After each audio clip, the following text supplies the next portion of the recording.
Halo, kita akan upgrade diri bareng-bareng lagi dengan lanjutin baca buku tentang pernikahan yang ditulis oleh Miles Monroe. Dan kali ini saya akan lanjutkan pembacaan kita untuk upgrade diri sama-sama, di mana subjudulnya berbunyi begini: pernikahan lebih besar ketimbang dua orang di dalamnya. Apabila pernikahan itu sendiri harus dihormati dan dihargai bahkan lebih dari orang-orang yang terlibat di dalamnya, maka apa artinya itu dalam istilah praktis? Sebagai ilustrasi, mungkin membantu untuk membandingkan pernikahan dengan bekerja dalam suatu pekerjaan. Mari kita bayangkan bahwa Anda dan saya bekerja di perusahaan yang sama.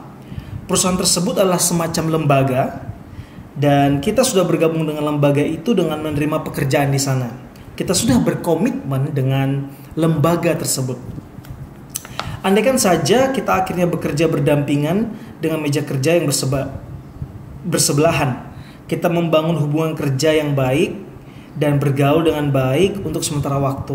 Lalu suatu hari kita terlibat dalam perselisihan yang tajam mengenai sesuatu dan saling melontarkan kata-kata yang pedas. Kita berdua memutuskan tidak mau berbicara lagi. Apa yang terjadi kemudian? Apakah kita berhenti dari pekerjaan kita hanya karena kita bertengkar? Saya harap tidak. Ada orang yang memang berhenti kerja karena hal seperti ini, tetapi ini hampir selalu merupakan tanda ketidakdewasaan. Tidak, sebaliknya kita sama-sama pulang, tetap marah dan berselisih, tetapi hari berikutnya kita kembali lagi ke meja kerja kita. Mengapa? Karena kita memiliki komitmen yang lebih besar pada lembaga ketimbang pada orang yang ada di dalam lembaga tersebut. Seminggu berlalu dan walaupun kita masih belum saling menegur, di sanalah kita terus bekerja berdampingan. Mungkin ada konflik di antara kita, tetapi kita sama-sama masih berkomitmen pada lembaga tempat kita bekerja. Wah, sebuah ilustrasi menarik ya. 1 minggu lagi berlalu dan suatu hari Anda tiba-tiba bertanya, "Boleh aku pinjam penghapusmu?" Dan saya menjawab, "Boleh."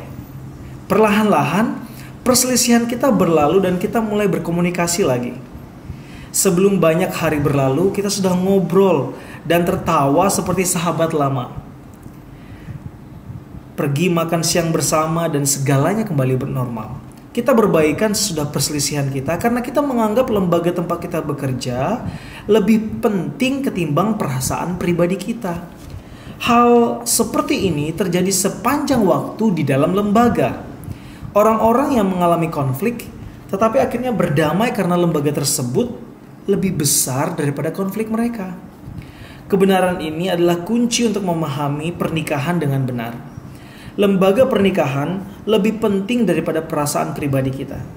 Akan ada saatnya ketika kita tidak akan bersepakat dengan pasangan kita, tetapi itu tidak ada hubungannya dengan pernikahan.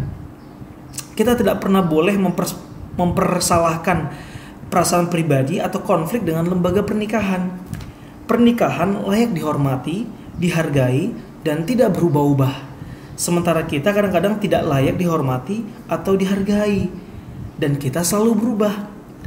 Pernikahan sempurna, sementara kita tidak.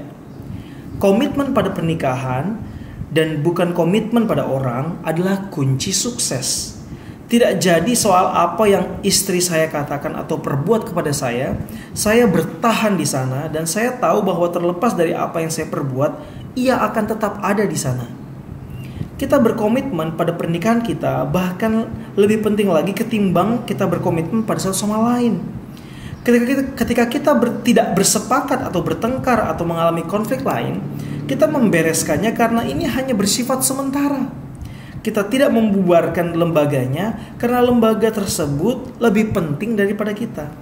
Ketika Anda mengalami konflik dengan rekan sekerja di tempat kerja Anda membereskannya demi kebaikan lembaga atau perusahaan, sesuatu yang lebih besar daripada Anda berdua. Karena Anda harus bekerja bersama, maka Anda sebaiknya mengatasi masalah Anda. Sikap yang sama harus berlaku dalam pernikahan. Ketika suami dan istri terlibat konflik, mereka harus bekerja sama dan bersepakat. Tentu kita mempunyai perbedaan dan kita selalu berubah, tetapi pernikahan ini lebih besar daripada kita berdua. Kita bertekad melanjutkannya hingga selesai dengan berhasil. Jadi mari kita membereskannya. Marilah kita melakukan apapun yang perlu kita lakukan untuk membuat hal ini berjalan baik. Pernikahan lebih besar daripada dua orang di dalamnya. Dan memang demikianlah seharusnya. Allah menetapkan lembaga pernikahan. Pernikahan ini miliknya, bukan milik kita. Pernikahan adalah dua orang yang tidak sempurna yang berkomitmen pada lembaga yang sempurna dengan membuat sumpah yang sempurna dari bibir yang tidak sempurna di hadapan Allah yang sempurna. Sumpah berbeda dengan janji. Janji biasanya untuk melakukan atau tidak melakukan hal tertentu. Misalnya, ayah yang berjanji untuk membawa anaknya ke kebun binatang. Sebaliknya, sumpah adalah penegasan serius yang mengikat si pembuat sumpah dengan tindakan, layanan, atau kondisi tertentu seperti sumpah atau kaul kemiskinan. Seperti yang saya tulis dalam buku saya sebelumnya, Single, Married, Separated, and Life After Divorce. Janji adalah komitmen untuk berbuat sesuatu nanti. Sementara sumpah adalah komitmen yang mengikat untuk mulai melakukan sesuatu sekarang dan terus melakukannya selama berlakunya sumpah tersebut.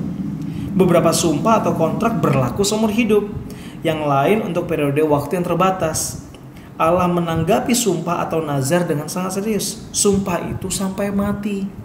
Dan itulah sebabnya Allah berfirman, jangan bersumpah atau bernazar kalau engkau tidak akan memenuhinya. Sampai mati, dalam tanda kutip, tidak berarti hingga kematian yang alamiah. Ini berarti memberi Allah hak untuk membiarkan Anda mati kalau Anda melanggar sumpah. Dalam perjanjian lama, apabila orang melanggar sumpah dan kemurahan Allah tidak campur tangan, sesuatu yang serius pasti terjadi. Sumpah atau nazar tidak dibuat kepada orang lain.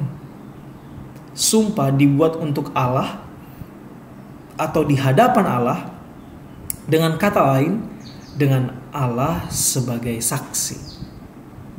Jadi ketika kita masuk dalam pernikahan dan mengucapkan janji kita, sebenarnya mungkin itu dalam satu term atau istilah dipakai dalam pernikahan atau ibadah pernikahan, pemberkatan nikah, dikatakan janji, yang sebenarnya itu adalah sumpah kepada Allah.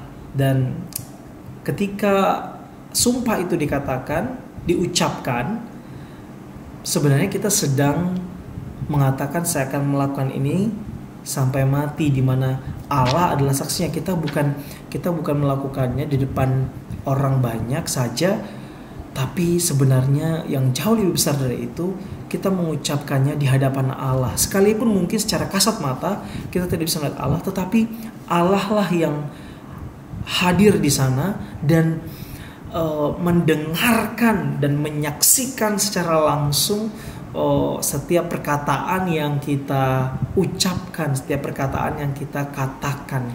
Sehingga teman-teman yang sudah menikah dan juga yang belum menikah, ingatlah bahwa pernikahan itu bukanlah satu acara saja. Pernikahan itu bukanlah satu momen saja, bukan satu event yang besar saja dalam hidupmu, dalam timeline hidupmu. Tapi sebenarnya pernikahan adalah sesuatu yang sangat serius, yang kamu perlu seriusi bukan pada satu hari saja, tapi setiap hari mulai dari pernikahanmu berlangsung. So, saya mau mendorong kepada setiap teman-teman atau saudara-saudari yang sudah menikah untuk kembali melihat pasangan Anda, istri atau suami Anda, sebagai seseorang yang Anda sudah bersumpah kepada Tuhan untuk dia.